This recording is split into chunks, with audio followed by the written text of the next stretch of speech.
like that, the game is tied. What a way to start a season. Beautiful. Little wrinkle, looked like a little cutter that just laid up there. And he hesitated for a split second and let the barrel do the talking. Ties it up just like that. Brings the fans out of their seat. What a stroke. Melendez to left and playable. Willie Castro in the shade. He's got it, and the Twins begin 2024 with a 4-1 win. Dadgummit, I had a lot of money because everybody likes to bet from what I hear, and I had like prop bets galore yesterday. I had bets on the Royals going 162-0, having the first ever perfect season. I had bets on the Royals over a run scored. I had a bet on Bobby Witt Jr. hitting a home run, getting a stolen base, and I had Cole Reagans going 7 innings, and I lost all my money yesterday. Same. Dang. Well, as a good friend of mine put on Twitter after the Royals lost, I loved what he said. He goes, well, season's over, just 4 weeks until the NFL draft. Yeah. Yep, time to write off the Royals. They're toast. Darn. Anyway, welcome to Sports Ticket, brought to you by Keeper Brothers Automotive in Beloit, your home for fast, friendly auto repair.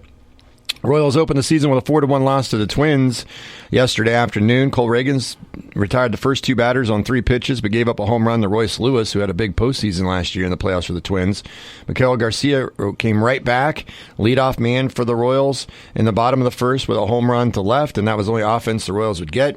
Carlos Correa RBI double gave the Twins a 2-1 lead in the third. They had 2 more on a wild pitch in the air in the ninth for the 3-run victory. Reagans was very good. 6 innings, allowed 2 runs on 5 hits. Opening day record 9 strikeouts. The Royals offense sputtered. Just 1 run on 5 hits. Matt Quatrero, manager of the Royals, on the Twins pitching. It had something to do with the Royals struggling. Not many. I mean, you got to tip your cap to Lopez and Stewart and Jax there. I mean, we didn't have too many opportunities. The leadoff double from MJ, Renfroe put a good swing on that ball. It's a nice play that Correa makes, but yeah, we didn't mount too much. Lopez is tough. So the Royals are in last place. They are 0-1 in the AL Central. They'll take a day off today. They'll be back on the field for Game 2 against the Twins tomorrow at 3:10. Seth Lugo, one of their free agent acquisitions, his Royals debut tomorrow. And the Royals, there's a story on Royals.com, MLB.com about the Royals. There's a sense of urgency, but they're not stressing out. Well, no, they shouldn't stress out. It's just one game. But last year, the Royals went 7-22 in their first month. Mm-hmm. And by the way, I didn't realize this until I read it this morning, that 25 of the first 38 games for the Royals this year are against playoff teams from last year. So that's a pretty tough schedule to start. Yeah. So if they could maybe get through that stretch somehow around 500, that wouldn't be bad. But we shall see. More baseball coming up here later on the show, but we throw it to Dusty for some local sports results from yesterday, as spring is officially here, even though you saw snowflakes the other day. Yeah, a third winter left finally, and we think. Yeah, it'll be fourth winter when it comes back. All so, right. Yeah, softball yesterday. The Beloit Lady Trojans got their season underway. A 2-0 start. They beat Ellsworth in the first game 4-1, and then controlled the second game 10-0. Called in 5 innings with the run rule there. So again, Beloit starting 2-0 on the softball diamond, and on the baseball diamond, the Trojans starting 1-1. Ellsworth controlled the first game 13-0 in 5 innings was the score of that one. But in the second game, Beloit did pick up a victory. Ellsworth was up 3-1 in the fourth, and then Beloit put up 7 runs in the bottom of the fourth inning to take an 8-3 lead. They go on to win it 8-5 over Ellsworth there in game 2. So the Trojan baseball team 1-1 to start the season. Also, we had some area track and field teams out on the track and in the field, obviously. They're on Thursday as the Bennington Invitational took place. Team-wise on the girls' side, Clifton Clyde took first place. Rock Hills was 5th, Lincoln 6th. We did have one individual gold medal winner from the area, and that was on the girls' side of the 1,600-meter run, Olivia Dale of Lincoln in 6:08.52. Boys side, El Saline took first place, 123 points. Lincoln tied for 5th. Rock Hills was 9th. I didn't have any gold medal winners on the boys side there at the Lincoln Invitational, or excuse me, the Bennington Invitational there yesterday. Lacrosse Invitational didn't get results until just a little bit ago, so I haven't had a chance to get through all of those results here today. But Osborne was competing there.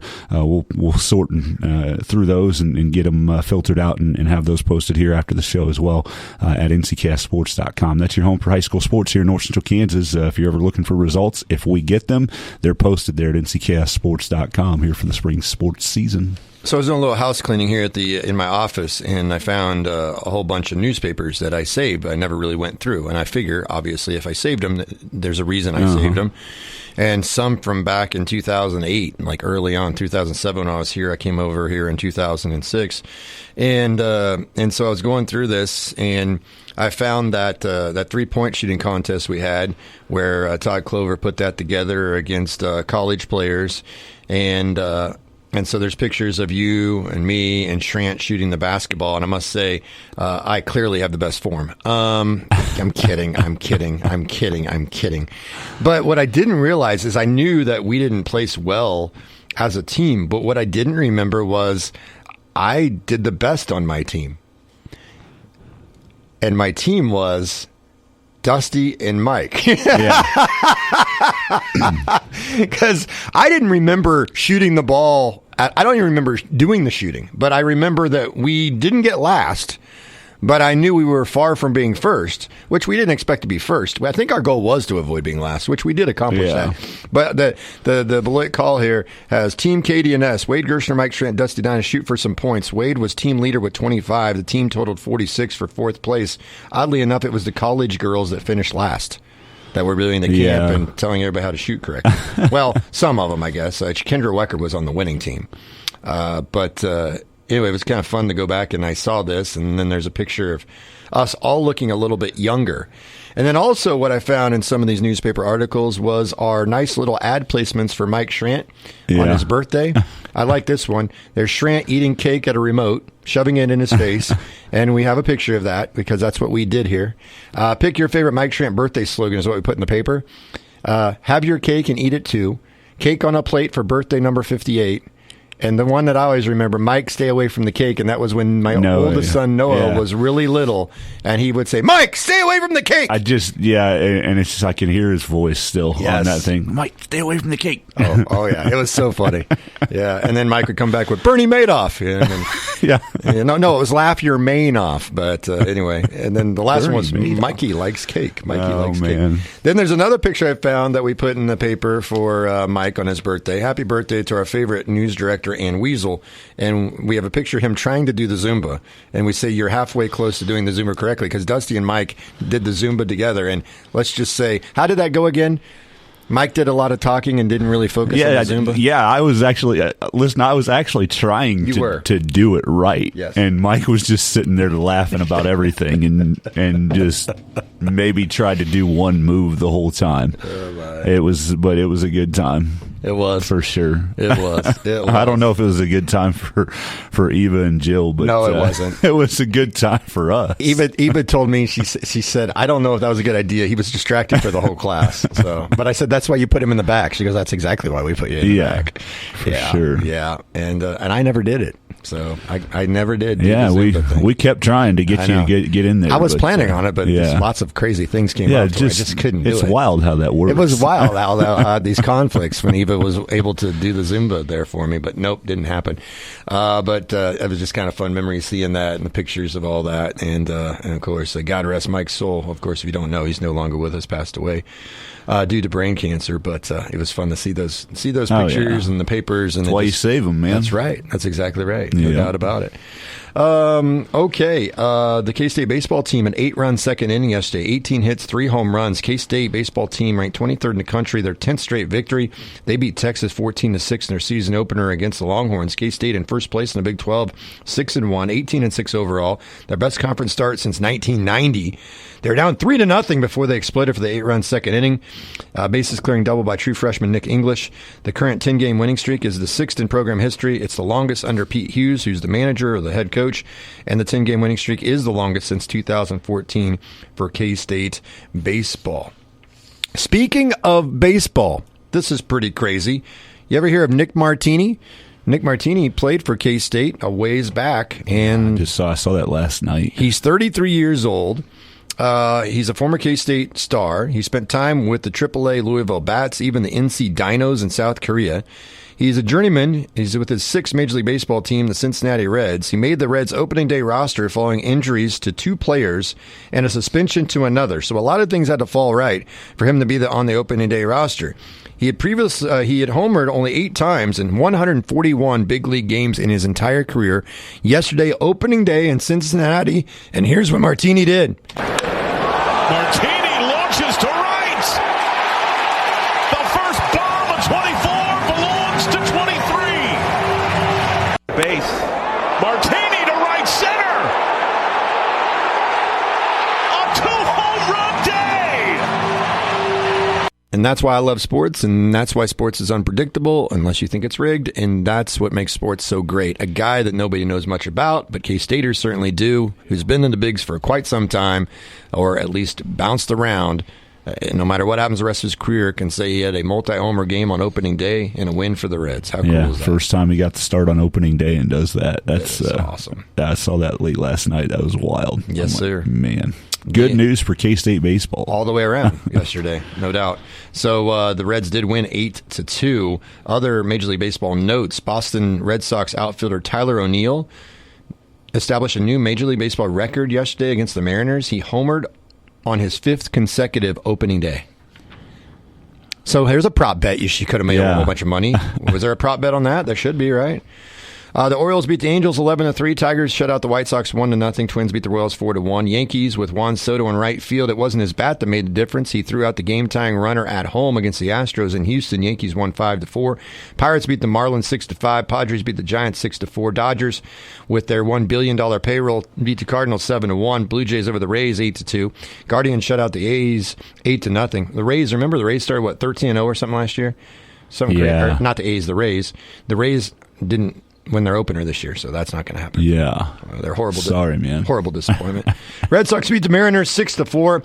Diamondbacks, the reigning NL champion. They lost the Rangers in the World Series a year ago. Diamondbacks beat the Rockies 16-1. They scored 14 runs in the 3rd inning, which is a Major League opening day record for runs in an inning. And the defending World Series champion Texas Rangers, quite the game against the Cubs yesterday. Cubs took a 3-2 lead on a pass ball that was actually a foul tip that the umpiring crew missed. We have replay. How in the bleep? And that's not reviewable? What is the point of replay if we don't get this right? Travis Jankowski tied the game bottom 9th with a home run, and in the 10th, Rangers loaded the bases, 2 outs when Jonah Heim came through a liner to right center, and that scored the game winner. So the Rangers open up defense of their World Series championship with a narrow win over the Cubs, 4-3 in 10 innings. In 30 seconds, I'm sure your bracket looks great now after last night. Extended warranties on vehicles have become a very popular thing. You may have bought one, but what do you do to take advantage of the benefits when you need them? Kiever Brothers Automotive in Beloit works with most all warranty contracts, and we can be your advocate when you need repairs. Just bring us your car, your concerns, and a copy of the warranty contract, and we take care of the rest. Let our fast, friendly service help you get the most out of your extended warranty contract. Find Kiever Brothers Automotive just south of the courthouse in Beloit or on the web at KieverBrothers.com. You make this one, they can do no more than tie it with a miracle. Wiping a little perspiration off, as you would expect. Again, I don't know that you don't miss this, because if he does, it's going to take a full court shot. Free throw up, free throw missed. They'll heave it, it's blocked! It's blocked! Nelson blocked it! And Alabama is going to the Elite Eight for the 2nd time in school history! All right, so Alabama, you just heard it there. They are a basketball school. Everybody knows that. And for the first time in 20 years, Alabama headed to the Sweet 16. They knocked off the 1 seed North Carolina 89-87 to L.A. last night. They'll move on in the West to face the 6 seed Clemson, as the Tigers knocked out the 2 seed Arizona 77-72. Clemson lead 8 for the first time since 1980, 44 years ago. In the East region, a rematch of the national title game last year was not much of a game. Number 1 seed UConn crushed San Diego State by 30. They will face Illinois in the Elite Eight. Illinois in the Elite Eight for the first time since 2005, when the head coach was Bruce Weber, who took Illinois to the national championship game, and they lost to North Carolina and Roy Williams. The 3rd seeded Illini knocked out the 2 seed Iowa State last night 72-69, despite missing a ton of free throws. I want to go back to a couple of things here. The Alabama game, you heard them talking about strategy there. There was 0.9 on the clock. North Carolina, no timeouts. Alabama kid missed the first free throw. And then, but they're up 2. And so the guy's like, well, if you miss it, odds are they can't even really get off a shot by the scramble to get the rebound or whatever. But if you make it, the worst case scenario for you is that you can't lose. You would go to overtime despite a prayer from 90 feet. And I've talked with a few coaches about this, and it is interesting because it would take a miracle for you to get beat if you did miss it on purpose. But the only problem is if you miss it on purpose but somehow completely miss the rim or have a violation, then you'd have an inbounds to set something up, even if you don't have a timeout, with 0.9, and a three-pointer would beat you. Whereas if you just go make the free throw, worst case scenario, your worst case scenario is you're not going to lose in regulation. You'll go to overtime. Granted, the momentum will be heading into overtime, but that doesn't mean you're going to win. A&M had the amazing shot and then lost in overtime to Houston. Houston recovered despite having 4 guys foul out. But I think it is an interesting thing because I used to think you go ahead and miss it. Like, then there's no chance. Really. Yeah. There's no chance. But at the same time, what's the odds of making a three-pointer with 0.9? Well, with 0.9, you could make a inbounds pass like Christian Laettner and Duke against Kentucky. You can make a play like that. Whereas if you miss the free throw, you can't. You're just going to have to grab the ball and heave it. So honestly, the higher percentage would be to miss it. I think the higher percentage is to miss it, but you are putting yourself in a very, very, very, very, very, very, very, very, very, very, very, very, very thin possibility that if the ball bounced just right, hits the heel, comes up, the guy grabs it one hand, turns and heaves it, you could lose. Yeah. So it is interesting because I've always thought, what's the point of letting them inbound it? And you make it because that allows them to set up something. Yeah. With or without a timeout. Whereas if you miss it, it's a scramble thing. Now, I will say with a couple seconds left, I could almost argue that too, whether it's 9/10 or 1.9 or 2.9. But I do understand the argument as, because Jim Jackson on TV last night, Brian Anderson brought up the possibility on TV as well. And Jim Jackson says, no, you just go ahead and make it because then you can't lose in regulation. And I get both sides. Yeah.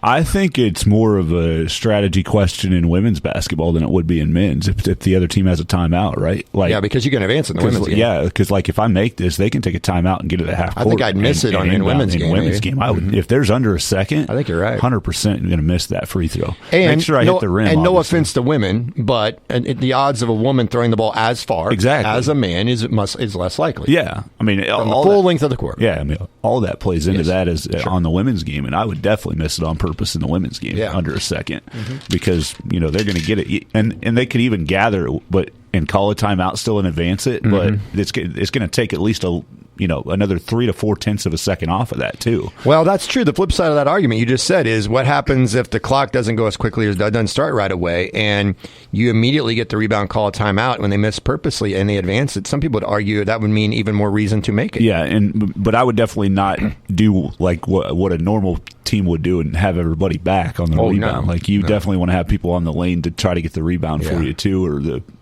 what happened last night if the kid's alert and then just goes and blocks the shot after they get the rebound. It doesn't matter, but you don't want to foul on that play either. But I really think if I was a women's coach, I would miss that because they're very low odds. But if you make it, there's pretty decent odds that they could get an inbound and a quick shot up and tie it.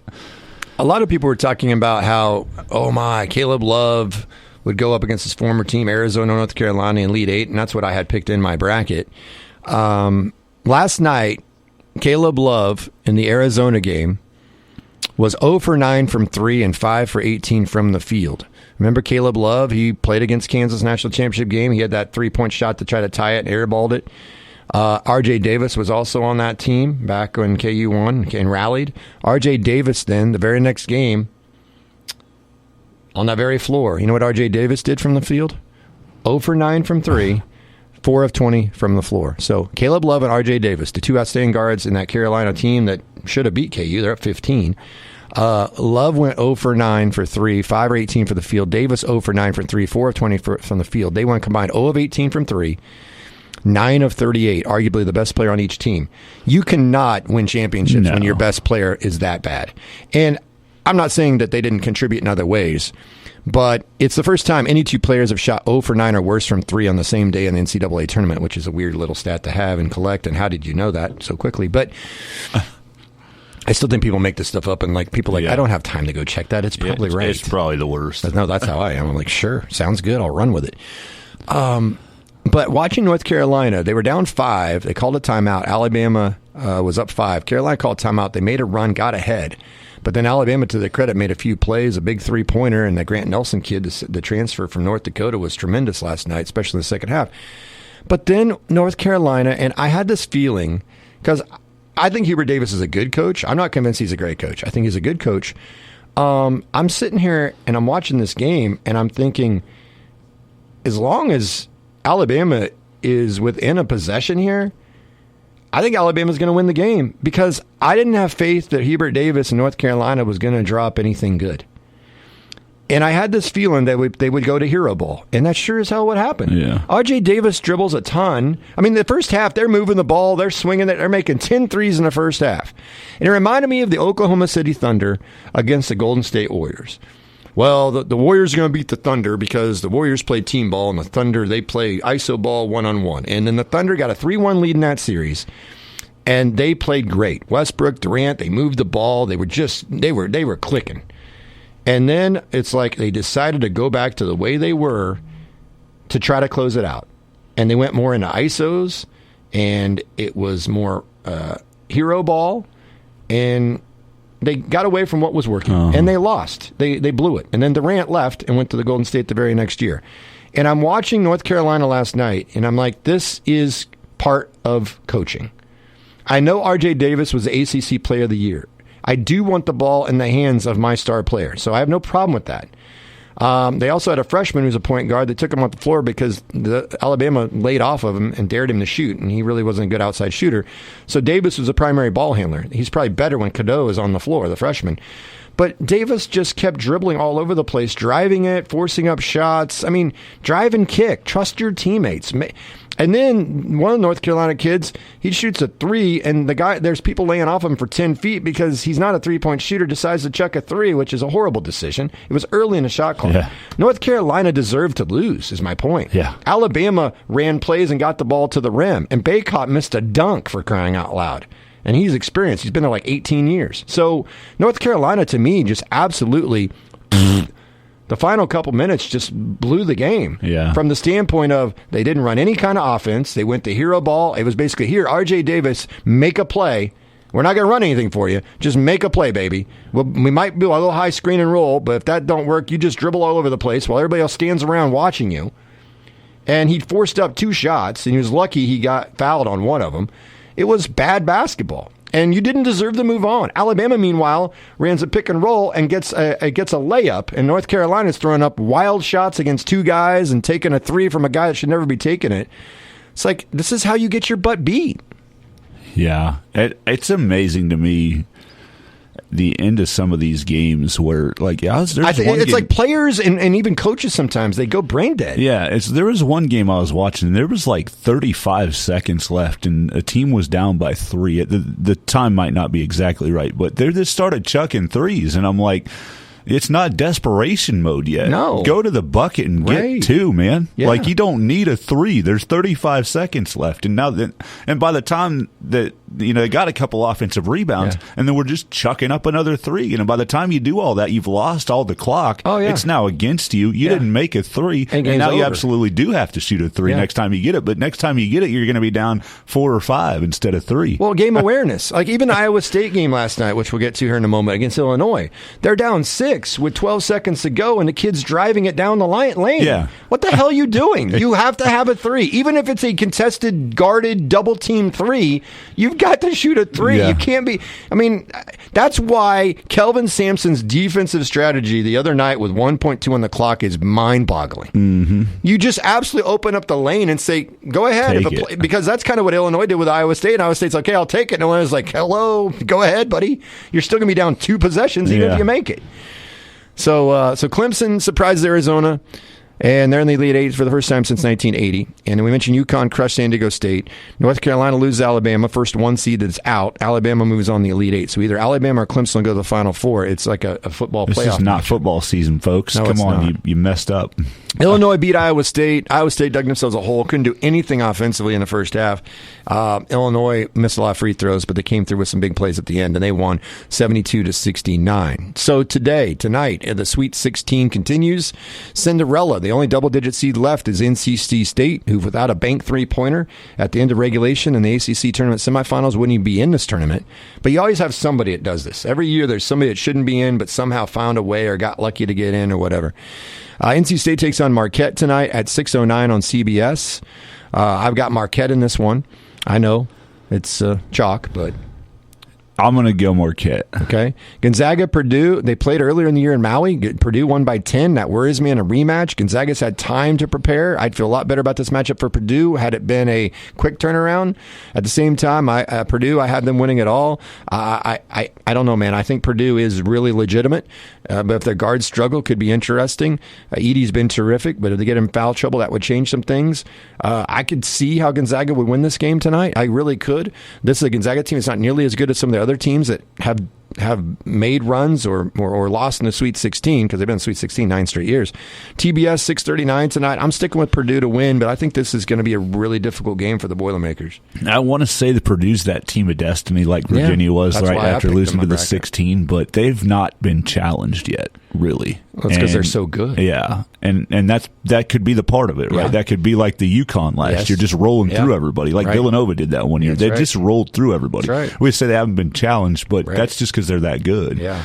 And Purdue could be that team. I'm going to pick Gonzaga to win tonight. Really? Yeah. All right. Well, and sometimes what happens is you play so great the first weekend, and then everybody starts jumping on the wagon, and then you just completely lay an egg. I've seen KU do that a few times over the years.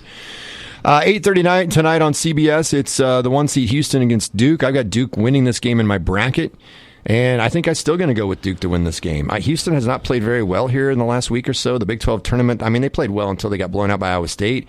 I didn't think they were anything super. In the first round was a 16 that wasn't any good, and then they really should have lost to A&M. Mm-hmm. I've got Duke winning this game as much as I'm going to cheer for Houston, and Houston's the only Big 12 team left in this tournament. Yeah. I got Houston winning the whole thing at the beginning of it, so I'll stick with that. I really, truly believe you're not going to be right on that one. There's a lot of people that probably believe that, right? Before the tournament, I thought if I seeded it, to me, UConn and Purdue were the two obvious choices for me as long as Purdue got by the 16th seed. To me, the two teams... I know a lot of people said Houston all year long.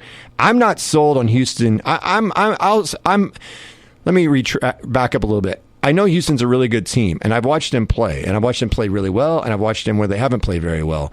But I just don't. I've never had any bit of my body tell me at all in my mind that Houston's winning it all. I've never even considered them winning it all. I've thought of UConn and Purdue, North Carolina. There's a few other teams I looked at, the 2 seeds. But I've always thought that Houston is a team that might be Final Four caliber, but I just haven't bought in that they're going to win it all. I don't know what it is. I can't even tell you. It's just my gut. It's my feeling. I've watched them. They're really good. But I don't see Houston making the Final Four personally, and that's why I had them losing the Sweet 16. But I don't know. I think a lot of people feel a lot more comfortable about UConn and Purdue, obviously, after what's happened so far. Houston had their scare, but then again, you can have your scare and then you win it all. But I've just never felt that with Houston this year. I mean, I know they're good. I know they're in the toughest conference in America, supposedly, but I've never felt like Houston is that dominant. My mind just tells me when they're zoned in and at their best, they are dominant. And so that doesn't happen all the time though with them, obviously. But I don't know. It was a gut thing that I did and I fill out the bracket right after the dang thing comes out, and I usually don't change it because it's like I don't like analyzing it because then I'm going to overthink it. I underthink it all the time, probably. But well, like I said, I'm cheering for Houston. I just don't have them in my bracket. Of course, nobody probably had Clemson, Alabama in our brackets, probably. I doubt it. Not both of them that No. far. I think there might be some people that may have picked Alabama to get there. Okay. But And the last game tonight, I think, is going to be maybe the best game of the night. Creighton and Tennessee, 9:09 on TBS this evening. I've got Creighton winning this one. In my bracket, I have Creighton in the Elite Eight. They were 1 point away from being the Final Four a year ago. They don't play much of their bench. Their starters will play a lot. Tennessee's very physical, so if Creighton gets in foul trouble, they're in big trouble. But I don't know, man. I really like this Creighton team. there's a lot to like about it. I have Tennessee in the Final Four, and they played pretty well here in the first couple games. I'm going to stick with Tennessee. All right. Sounds good. So those are Sweet 16 games tonight. Junior college tournament, national tournaments taking place in men's and women's action. Number 1 seed Barton on the men's side punched their ticket to the national championship game in Hutchinson on Saturday as they won yesterday over Indian Hills 93-78. They will face number 7 seed Triton in the title game at 1 o'clock tomorrow at the Hutch Sports Arena. Hutchinson is the number 1 seed in the women's tournament in Casper, Wyoming. They are in the quarterfinals this afternoon at 1 o'clock against New Mexico Junior College. Well, the Chiefs signed somebody interesting yesterday. And I've been saying this for quite some time. And my good friend Justin that listens to the show, he texts me from time to time, and he'll listen on the podcast, I think. I've told my good friend Cody this as well. He's listened to us quite a bit. And there's others that I've told this to. I've said it, of course, obviously on the air before. But whenever they start to question something the Chiefs are doing, I say, in Veach, you trust. In Veach, I trust. And then I say, just remember the Chiefs are always playing chess when everybody else is playing checkers. They were playing chess when everybody was playing checkers when they traded Tyreek Hill. Okay? They were playing chess when everybody was playing checkers when they made damn sure Andy Reid didn't get on a plane to go interview anywhere else. And they went and got him. Yeah. That was a change of this whole franchise, that decision. Mm-hmm. They played chess when everybody plays checkers, when they moved up 17 spots to draft a guy named Patrick Mahomes, when everybody thought it was Deshaun Watson they wanted. So they were playing chess, everybody else playing checkers. They were playing chess when everybody was playing checkers when they traded up and got Trent McDuffie, who the Bills were interested in, and they jumped the Bills and got him. All-pro corner. One of the best corners in the game. And now the Chiefs, continue to do these things. Well, they were playing chess when the Niners are playing checkers because they knew what the frickin' overtime rule was, and the Niners didn't even know how it all worked, the players. The whole team knew in training camp. They wanted the ball. Right. Yeah, they wanted the ball. That's great. We don't want the ball. I remember seeing that the franchise where Travis Kelce's like, they want the ball? That's great. It's so funny. But are the Chiefs playing chess when everybody's playing checkers again? Because the Chiefs have agreed to contract terms with European rugby star Louis Rees-Zammit, giving the team another potential offensive threat. What are you talking about? He don't play football? That's right. He don't play football. He play football. He plays rugby. Now imagine what this guy could do with pads and a helmet. The Chiefs will look at Zammit at running back and perhaps wide receiver. His biggest immediate impact could come on special teams, and particularly as a return specialist under the NFL's new kickoff format. When I saw this signing, I immediately said, this is because of the new kickoff rules that just were announced on Monday or Tuesday. And the Chiefs are already thinking about what can we do. Rees-Zammit's only 23. He announced in January he'd attempt to play in the NFL. He participated in NFL's International Player Pathway Pro Day last week and ran a 4.4 in the 40-yard dash. He's from Wales. He visited a handful of teams. He decided to settle with the Chiefs, which is probably a pretty good choice. Settle with the Super Bowl champions. Yeah. Right? But here's the interesting part. This season marks the first time that each NFL team will have a 17th roster spot on the practice squad specifically available for an international player.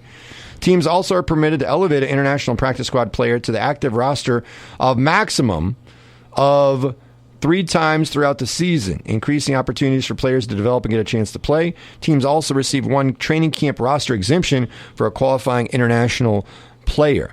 I read where his speed at one point running, I guess, in a soccer match or something, was 24.2 miles per hour, which is better than the fastest Tyreek Hill has run in a football game. I'm like, whoa. Yeah. Whoa, that's crazy stuff. He doesn't have weight holding him down yet in rugby, so true. that could make the difference of the speed that Tyreek had. Who knows? Yes. And can you catch the Just ball? a point that I'll throw out. Can you catch the ball when there's a helmet on your head? Exactly. The vision's a little different. Yeah. Yeah, I don't think this is probably going to do much per se, but if it did do, just if this guy made one play and helped win a game, Chiefs playing chess when everybody else is playing checkers. Well, I mean, you just and I don't expect this guy to be a downfield receiver threat, but front one to the return game, and two, if you can put a package in where you just hand him the ball and let him run like he does in rugby. Right. And if you block it well enough, he's going to be able to do it. Yeah, rugby, too, is a physical thing without pads. And he's not going to be dodging people going to the sideline, I don't think. Yeah. I don't think. But. So, yeah, take a flyer. Why not? You got the opportunity with an overseas player that you can put on your team and see if it works. And if it doesn't, you're not out anything, really. There's no way he's getting a lot of money on that deal. So it's just like, see what happens. Take a chance if you feel like you have that spot open. So I found this out yesterday. I won't name names because perhaps that isn't the person doesn't want the amount they get paid to be announced on the radio, although it should be pretty easy to figure out. But did you? I mean, I know somebody that is on a futures contract in the National Football League. Okay. So he's guaranteed to be on the roster of an NFL team into preseason next training camp, preseason to try to make the team. But he's not on the 53-man roster. Never has played on a 53-man roster. But he is under contract, a futures contract with a particular NFL organization. And he gets paychecks of like $12,500 a week. And then you start doing the math. You're like, wow, that's a lot of money. Obviously. Yeah. And this is just a guy on a practice squad. And then I said, well, what does he get paid? He says the league minimum. I said, what is the league minimum? And I was told $795,000. And I never thought of practice squad players getting that full amount because they might get cut, but it sounds like once they get that contract, whether they get cut the first day of training camp, they get all that money. Yeah. So this is the source that told me, who should know, $795,000, I think, is what he told me. Mm-hmm. So people talk about how draft picks are failures, they're complete bust. Kwame Brown had this whole thing when I think one of the talking heads talked about how horrible bust he was, and Kwame Brown's like, I've got $68 million in the bank. I played for 10 years. I wasn't a superstar, but how am I a bust? I'm an example of what's great about America. I went from poverty to being a great player to where I got drafted high, had a serviceable career, made a lot of money, and I've saved it, and I'm a bust. And I got to thinking, we think, and this is what KU fans do, K-State fans do, Royals fans, Chiefs fans, pro teams, college teams, it doesn't matter, high school fans that have a kid that might be good enough to go to college, and then maybe they don't, maybe they're good enough to maybe somehow get on a pro roster. And you sit here and you call these kids failures. Well, he's a McDonald's All-American, but he doesn't start. Well, he's a failure. He's a bust. Or he's a number one recruit in America, and he doesn't even start. Or he starts, but he only averages 10. He's not that good. How in the world is he on an NBA roster? He's on the G League. That's insane. How's this guy on a futures contract in the National Football League? It wasn't even that great in high school or college. Well, guess what? You do get better sometimes. You get stronger. You figure some things out. Sometimes relationships and connections, so forth and so on. But think about that for a second. This particular person I'm talking about hasn't even played in an actual regular season NFL game. So it's already a success. He's on a futures contract in the National Football League. It's already a success. And granted, I'm sure he's going to feel a bit of failure if he never, ever gets to play in a regular season NFL game. But he's played in preseason NFL games. He's done some good things, this particular player. And he's getting a league minimum. You're like, oh, league minimum. When you think minimum wage is $7.50 an hour, or whatever it is now. Now in California, minimum wage is going to be $20 an hour. Well, $20 an hour is still a lot less than what $795,000 a year is. And that's the minimum contract in the National Football League, according to this person that told me. And maybe I can look it up, and maybe it's a little bit different than that, but close, I would assume. Mm-hmm. I would say that that's a tremendous success, whether that young man plays one NFL regular season game at all. Yeah. He could be set for life already. And he just made a practice squad. Yeah. And I say just made a practice squad. So all you out there like, well, by golly, I think I've got somebody I know that's good enough because I think that person's just as good as that person. Do you know how hard it is just to make a practice squad in the National Football League? That's just like, you know how hard it is to make a Division II college basketball roster or a low-level college basketball roster? And then when the walk-ons come in at KU and K-State, you're like, well, yeah, the scrubs are coming in. I hope he can make a bucket. And you act like they've never played the game. Those guys were stars that, in some cases, won state championships in Kansas and Missouri that decided, I want the experience of KU or K-State, even though I might be able to play at a lower level. I want to have the full experience of playing in a Power 5 or the Big 12 school or for the school I've loved all my life. And you sit and go, oh, well, these guys must suck. No, they don't suck. They're good players. They're way better than a lot of people that you think is good. It's way, way hard to make a roster. It's hard to even be a walk-on at any of these levels. And then to be on a futures NFL contract, well, he didn't make it in NFL, so he failed. He's got $795,000 to tell you you're wrong. Yeah. I'm not saying money always equates to success, but if he's banking it, investing it, and not blowing it on, jewelry and girls and online sports betting, I'd say he's a success whether he plays in the league or not. Yeah. There's all that stuff that kind of comes to your mind, and when you're talking about walk-ons, like Austin Budke went to K-State as a walk-on, right, in basketball, and it turned out that they needed him. But how difficult is it to get to K-State first as a walk-on to have your eyes on you, and they kind of actually want you to come as a walk-on? You're probably, I think, from what I remember, he was kind of not overly looking to play another couple years of basketball. Just going to K-State was actually what he wanted to do. Yeah, right. And then the coach says, hey, come walk on to our basketball team after 2 years at JUCO and Hutch, right, and playing competitively and understanding how much it takes to play at that level even. Yeah. You see him Barton in the national championship. Mm-hmm. And so it's like, just think about that part of it, and then think about the fact that he played a lot when he was at K-State. And it's how difficult it is just to get the opportunity to do that. And then now you're a walk-in. Now you're playing all the time. And I think by the end of it, he got a scholarship, didn't he? Yeah, he did. Yeah, so he worked his way into that. But you think about all those guys that have not had that opportunity to get the scholarship, but still work their way to be a walk-on and be able to play. And obviously they're helping in practice, but then be able to play in the games at the end. And you think, oh, they're scrubs. They're not scrubs. None of those guys that are on those teams are scrubs. Not a single person that made an NFL practice squad is a scrub in any relative shape of that form of the word. Like, it's not even close. Like, these guys, a lot of the teams that they're on just, you ended up in a situation where the guys ahead of you were just better, and you didn't make the team, but they want you. There's a reason you make the practice squad too. Yes, because they want you there to practice, and they want your talent level there to be on a scout team against the team during the week, and so they deserve that. At least a league minimum in my mind, if they're good enough to make that team and for them to keep them around, even though they're not in the 53. They're very deserving of at least the minimum contract in NFL football. Speaking of Austin Budke, him and his wife Bailey expecting their second child. Yeah, I saw that. That's pretty exciting.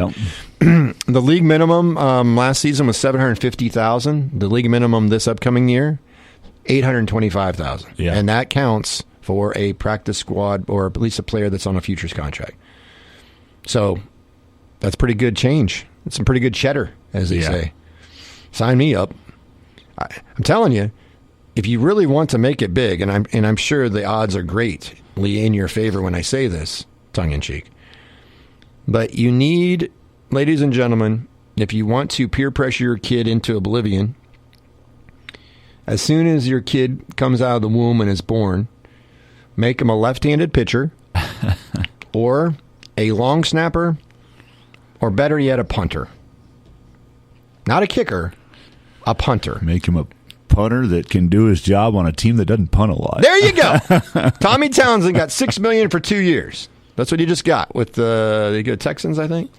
So 2 years, $6 million to kick the ball maybe a few times a game, and hold the ball for the kicker in some cases, maybe not always. Or you could be a long snapper. Of course, to be a long snapper, you've had to play for a while as an offensive lineman to eventually be a long snapper, I would think. But the best one yet is being a left-handed pitcher. A left-handed pitcher, a relief pitcher, a specialist. Jesse Orosco played in the Major League Baseball for 20,000 years, I swear. That guy played till his mid-40s. But he made a ton of bank, and he make even more bank now, obviously. He was a left-handed specialist. Now, the rules are a little bit different. You got to face 3 batters now, so that does change things a little bit.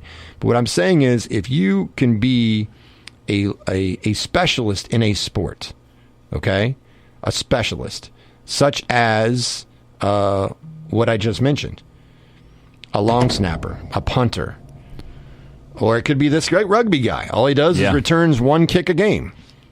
You can make a lot of cheddar, but you have a lot of people to beat out to get that specialist position.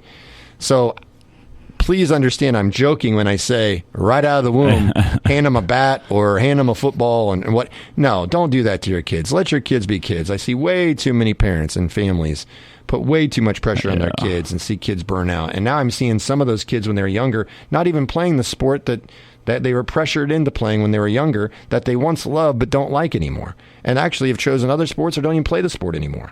And I'm like, yeah, not going to say I saw it coming completely, but I did know that was a possibility. Yeah. So you do have to be careful not to push anybody, for that matter, in life too, in their job and everything else. But young people, got to be careful of the burnout thing. If they love what they're doing and they want to be in the gym all the time, if they want to go to football practice all the time, they want to be in the weight room all the time, they want to work on their tennis game, they want to work on, they want to, play the trumpet every single day to be the best trumpet player in the world, that's fine. If they truly want it, if that's what they want, let them do what they want, okay? Don't sit here and make it about you wanting it so badly because you want them to make enough money to support you in the retirement home. Yeah. Okay? That's not your kid's goal. That's your goal. And so we get caught up in reliving some things through our kids' childhood. And so I joke when I say, put all the pressure on the kid out of the womb to be a punter. Odds are really slim that ever would happen. Yeah. But it is interesting that if you just can make it and get a futures contract and not even play an NFL game and be on a roster in training camp and you might get cut somewhere during preseason, you're getting $750,000. That's pretty sweet.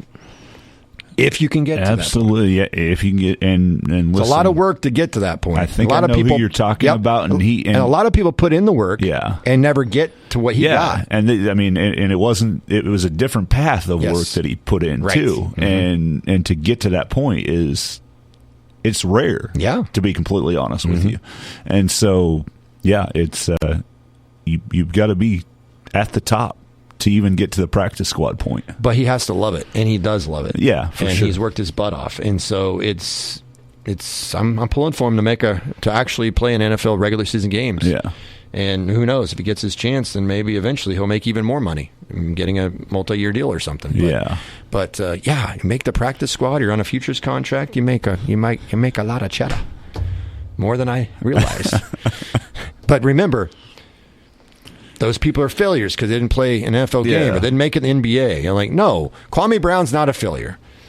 No, he's a tremendous success. If Kwame Brown, I don't know how much he made and netted and whatever else, but he was number 1 pick in the NBA draft. I can pull that up real quick if you're wondering, who the heck is Kwame Brown. But I'll pull it up real quick. Michael Jordan loved him. Yes, he did. Kwame Brown's 42. He was 6'11", 290 pounds. He was a high school kid. He was number 1 overall pick. And let me pull this up here because he played in the league. Let me see how he played for 7 teams. He was the number 1 overall pick of the Wizards in 2001. He played in the league for 12 years. Okay? His career averages. Now, for a number 1 overall pick, you say bust, right? 6.6 points, 5.5 rebounds in his career per game. That's not very good for a number 1 pick. But is he a failure? No, he's not a failure. Is he a bust in the terms of a number 1 pick should do more than that? Yes. Yeah. But is he individually a failure? And the answer is hell no. Unequivocally no. No. Dear Lord, no. And I don't have all the money right here that he's made, but it was interesting when somebody used that on a TV talking head show, and he called him out and said, so you're telling me that I made all this money, I give back to charity, I help my community, I help my family, and I got out of poverty. And I played in the league not for 1 year and was out and a flame out. I played in the league for 12 years for a whole bunch of teams that wanted me, and I'm a failure. Yeah. Let's look at this objectively sometimes, right? And be like, oh, yeah. There's a he lot made of people $64 million. Yeah, there's a lot of people that have no idea Kwame Brown had a 12-year NBA career because that's all they think about is that he busted out with the Wizards because he was a number one pick at 18. And quit following what he did because once he went to another team or he wasn't a star, they just quit following him. Yes, I remember him playing for the Lakers, and did some he good wasn't things. a stud by any stretch of the imagination, but he did some things that obviously helped that team have success. There was no question. Yeah. And so it's we talk about all this stuff all the time, and it's like, yeah, number one pick didn't do what he was supposed to do, but 12-year NBA career, I'll take the $64 million and a 12-year NBA career every day of the week. I remember one a little bit more local that people will understand. I've had people, and I heard it then, and I still every once in a while I've heard it since. I've heard, and I'm like, you don't follow this very well. Darrell Arthur should have came back. He was a lottery pick. Like, he would have been better if he would have came back to Kansas.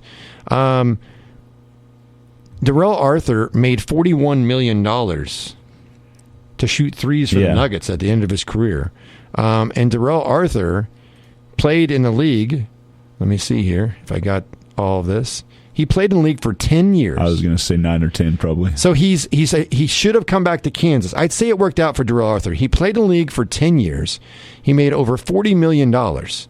And now at the age of, well, he was done playing at least in NBA at the age of 29, but if he saved his money, he's set for life. But he's a failure. Yeah. He should have come back to Kansas. Well, he's not ready. No, he did just fine. He started 64 games his first year in the league. I'd say he was kind of ready. I remember KU fans were dumb enough to say Andrew Wiggins should stay another year. He's not a dog. He's got to develop that in college. No, he doesn't. He can cash his checks and laugh at you trolls on the social media talking about how he's not any good while you don't even know where your paycheck's coming from. So and develop a different role at another team and get paid again. And get rings. Yeah. And get another big contract. Yeah. So I always laugh when, well, he needs to come back. Are you saying that because you want him to come back to help your college team, or are you actually really, truly understand and say, yeah, he really, really, truly isn't ready for the NBA? And some guys aren't. Some guys are. But I remember last year, people were like, Grady Dick should come back to Kansas. I'm like, no, he shouldn't. He's a lottery pick. Well, no, you don't walk from that. There are people now, I talked to Brian Haney about this yesterday, and Johnny Furphy. Listen, I don't think Johnny Furphy's even nearly as close as Grady Dick to be an NBA player. I think it would behoove him to come back. And he probably won't be a lottery pick. But here's the problem. The draft is one of the weakest it's ever been this upcoming year, or coming up in the offseason. So Johnny Furphy will, here's the thing. Well, he comes back, you'll help his draft status. Actually, I would argue you're wrong because, he could. Yeah. But if he comes back and he has a really good season for Kansas, but the draft next year is deeper and has more shooting guards than this year's draft, he could end up being the 25th pick in this year's draft, and next year he could be the 28th pick. Did he gain anything financially? No. Is he 1 year closer to being an NBA-ready player? Perhaps. But one of the things that I've stressed that a lot of people overlook all the time, when you are a first-round draft pick, whether you're a lottery pick or not, a first-round draft pick, more so as a lottery pick, but when you're a first-round NBA draft pick, it's called an investment by that organization. They will get you in the weight room, and Johnny Furphy will put on 20 pounds of muscle within the first year. I can assure you of that. Johnny Furphy will now be playing against not other 18, 19, 20-year-olds. He will be playing against men. Now, he might not be able to handle it mentally. He may fall apart. His body might not be able to take it. But I'm going to tell you right now, when they make an investment as NBA teams in a first-round pick, they don't just write him off right away. Now, if you're a late second-round pick or a second-round pick, maybe, but not a first-round pick. So what you do is you get him in the weight room, you get him on a nutrition setup, whatever it might be, because you've invested in this kid. And you might have to send him to the G League and he plays there for a year or two, whatever the case may be. But you're going to get him as physically prepared as possible so that he can develop into handling playing against men. Now, Johnny Furphy might eventually develop physically within a year on the NBA level. He might play G League, put on this muscle, this weight, and be stronger, and might be a better player, but mentally he might be fried. Yeah. But again, he might come back to Kansas, and then he goes pro next year, and he might be a year behind the curve. And also make less money or go from a late first-round pick this year when the draft's weak to an early to mid-second-round pick when a deep draft. Does that help Johnny Furphy as an individual financially? No. So if Johnny Furphy finds out that he's a top 20 pick in this draft, even though he may know that he's not ready per se, but you know what? You can get ready by doing the things I just mentioned. Yeah. So a KU fan is seeing it through crimson and blue glasses, and they say, well, Johnny Furphy, I mean, look how young he is. He's not that strong. He's not a great defender. He was, a good shooter, but he's a little erratic. Let me remind you that Devin Booker averaged 10 points a game at Kentucky and did not start. That worked out pretty well for Devin Booker, don't you think? Because what happened to Devin Booker? They put weight on him. He didn't have to play right away.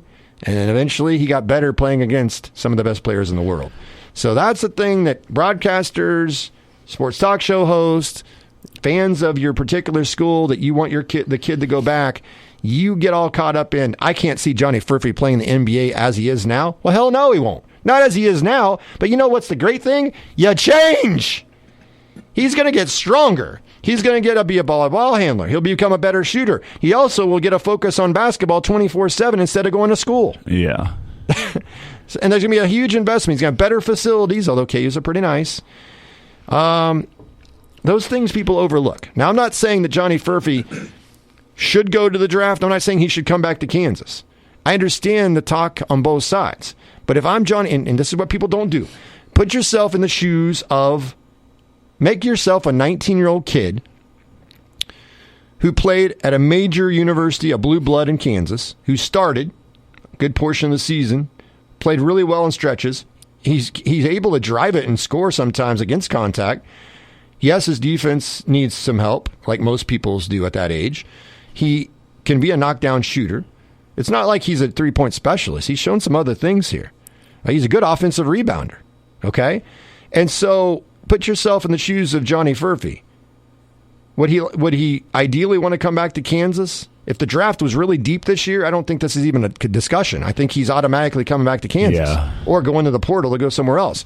But when the draft is so weak, one of the weakest NBA drafts that we have seen in years, and he's getting good intel, and Bill Self has good intel, and they say, man, you're going to be a top 20 pick. You're probably not a lottery pick, but you're a top 20 pick. And keep in mind, the next year's draft is going to be deeper. You might have a great year, but you might still not be 20. You might be 25 or 45. Doesn't Johnny Furphy have to think about that? As if you put yourself in Johnny Furphy's shoes, don't you need to sit here and say, okay, I'm risking getting hurt if I come back college one more year. I know I'm probably not physically ready, but I'll trust the organization that drafts me to get me ready. Mm-hmm. I personally know I'm going to put in the work and bust my butt because this is my dream. Or maybe he's like, you know what? I want to experience college, and I don't care where I'm going to be drafted. I want to experience college. I think we'll be good next year at KU, and I really, really want to play another year for the Jayhawks. Johnny Furphy needs to do what's best for him and forget what any of the fans say, and honestly, really forget what a sports talk show says, a play-by-play guy says. He should take the information that Bill Self will give him. Bill Self has always been, I think, straightforward and said, listen, we'd love to have you back, but you're going to be a lottery pick. You should go. He told Grady Dick that last year, from what I understand. Yeah. If you're going to be a lottery pick, how do you say no? Johnny Furphy can enter and do the combine, I'm pretty sure, and still go back to Kansas. I know that. Do it one time. One time. Yeah. And he could do that, and he might do awesome at the combine, and his stock goes up to where he is a lottery pick. Well, then it's a no-brainer. Oh, no. He doesn't look old. He looks like a 9-year-old. I don't care what he looks like. If an NBA team's willing to give you a contract, guaranteed money, and you're a lottery pick, and then they'll store you in the G League and let you work to get better and physical and better player, and then eventually you're going to be on the team and help them 3, 4, 5 years down the road, sign me up. Listen, sign me up. Yeah. I'm going to tell you something, and I was listening actually on the road yesterday to your chat with Brian and Brian Haney, and so he mentioned the thing about you can learn and grow at KU at one of the top programs, or you might get stuck on a 2-way deal in the G League contract like that. That's something specific that I remember him saying yesterday. Right? Here's the thing about that G League thing, though. That's not there's a probably still like an outside stigma around that right now, just because it's called the G League. They're using that G League way different than they have ever, and I'm going to. Not to toot my team's horn here, but I'm going to tell you a team that really started using that G League to develop guys was the Spurs. Right. They were drafting their first round guys, understanding that they're probably not, because they were good at the time when they started doing this. So they're drafting first round guys like Corey Joseph, who ended up getting a pretty good deal with the Raptors after he left the Spurs, and they're getting these guys and they're drafting them. Trey Jones is an example. They're putting them in the G League to develop them, because they don't need them right away, but also because the G League has improved, I think, probably every year that it's been a thing. And you're looking at teams right now that have got, Grady Dick spent a lot of time in the G League this year. Keontae Johnson, Oklahoma City's got so much young talent that he's not on the roster right now, but you know what? He's averaging over 20 points a game pretty much all year in that G League, like 20 and 6. He was an all-star in the G League and had games where he's scoring 30, 35, 40 points, and he's understanding what it takes to play in the game, and he's getting valuable experience there. Right. So here's the difference that would be Keontae Johnson and Johnny Furphy, though. Keontae was a second-round pick. None of his money's guaranteed. That's right. If Johnny Furphy gets taken in the first round with guaranteed money, he can go into a G League that is more stacked than ever, because also some high school kids are not even going to college. They're going right to the G League Ignite or whatever it is. Right. And so the talent level's already better because of that, too. And if I can go there and I can make this first-round contract that I'm going to get if I'm a first-round pick that's guaranteed money for me, I'm going to go play in the G League. I'm going to learn about what it takes to play in the NBA, because I'm still part of an organization, even though I'm not on their NBA roster at the moment. There's so many things that go into that if you can guarantee yourself a first-round pick. And also, what am I going to make NIL-wise at Kansas? This is not the same thing as Hunter Dickinson, who's allegedly a $2 million NIL deal. Right. That's not what Johnny Furphy's going to make. So if he can go to the NBA and make, I don't know what the league minimum is in the NBA or what a contract would be for where he would be slotted. Well, if he's a first-round pick, you're guaranteed not just the first year. Your contract's guaranteed for your first 2 years of your first-round pick, okay?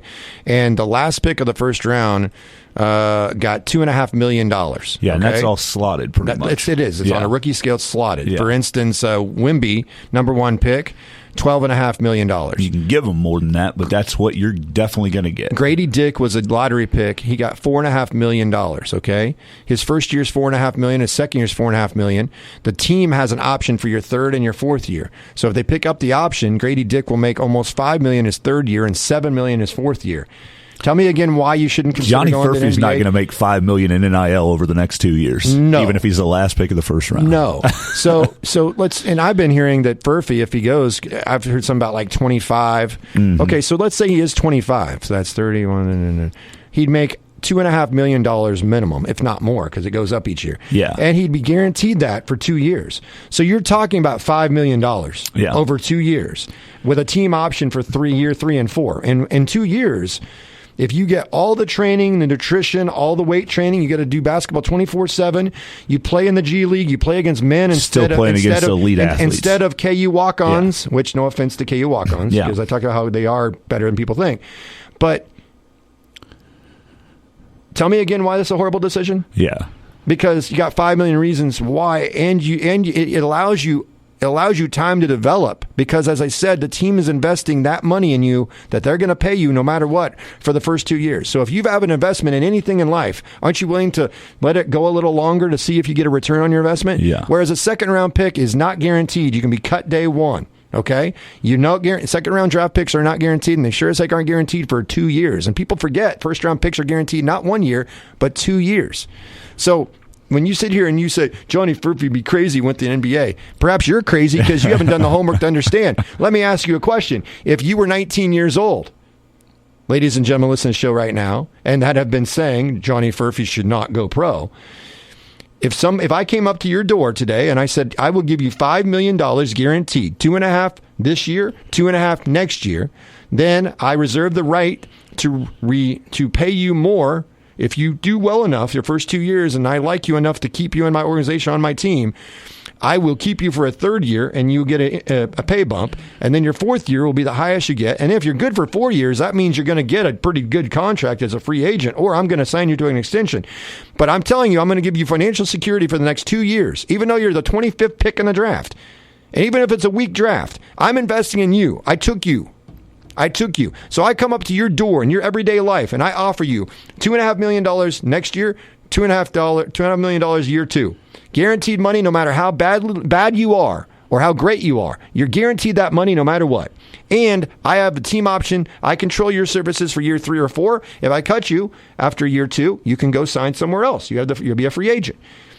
And I provide you with all the nutrition you need. I conditioning coaches, weight coaches, strength coaches. I give you the facilities to practice in. You don't have to go to school and worry about homework. You can pay somebody to handle your finances, or you can do it yourself, whatever. But you don't have to go to school. Don't have to worry about classes and grades. And you go back to school in 2 years if you flunk out here of the NBA. Yeah. I can give you $5 million and you still can go to college and wrap it up when you're 23 if you want.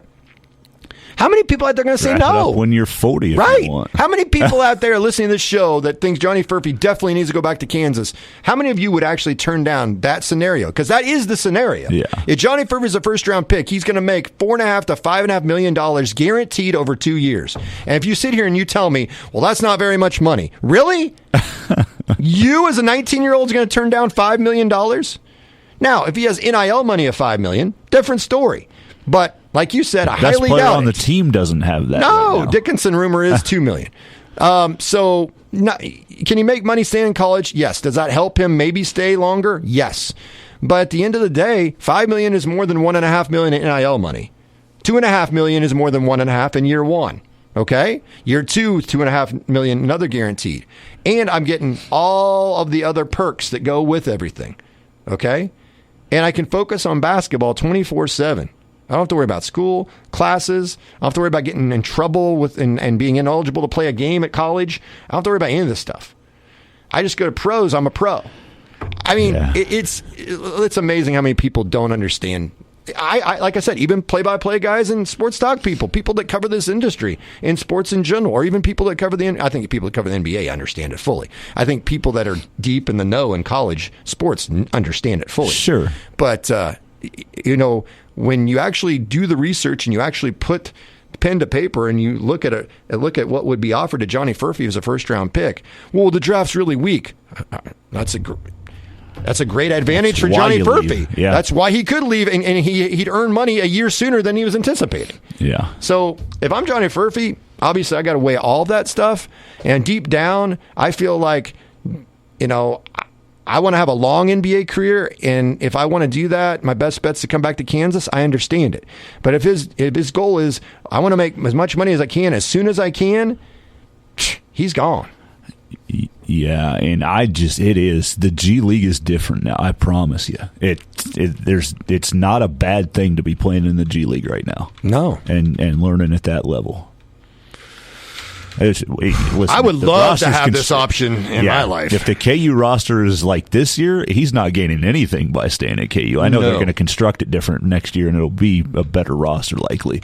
And he would learn more and be against better players and have a chance to do that in practice and learn at Kansas. But what's he going to learn if he's got Nick Timberlake hanging out still? Well, Timberlake's fine, but I'm just that's an idea. Right. That's not right. That's a placeholder, not the actual person, right? Right. But it's just like if you got another guy like that, what are you learning with an 8 or 9 deep roster that It's not challenging you like. And by the way, G League actually would. By the way, if Johnny Furby doesn't cut back to Kansas next year, does that mean Kansas is going to be bad and it's going to ruin everything next year? No, it just means another spot for Bill to find and fill and they'll be just fine.